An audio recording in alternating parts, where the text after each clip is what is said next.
வாழ்க்கையில் மற்றவர்களிடம் சொல்லக்கூடாத 6 விஷயங்கள் என்னன்னு தெரியுமா? இறைவனுக்கும் உங்களுக்கும் இருக்கிற பந்தத்தை யாரிடமும் சொல்லக்கூடாது.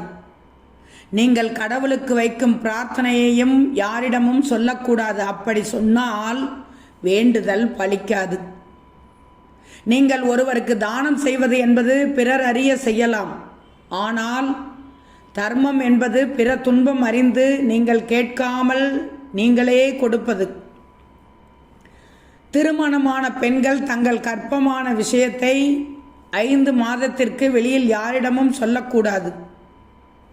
பதவி உயர்வு உடனே சொல்லக்கூடாது. நீங்கள் வாங்கும் ஊதியம் வருமானத்தையும் யாரிடமும் சொல்லக்கூடாது. எதிர்காலத்திற்காக போட்டு வைத்திருக்கும் திட்டத்தை முன்னதாகவே மற்றவர்களிடம் சொல்லக்கூடாது. நீங்கள் வீட்டிற்கு வாங்கியிருக்கும் பொருட்களை உடனே சொல்லக்கூடாது.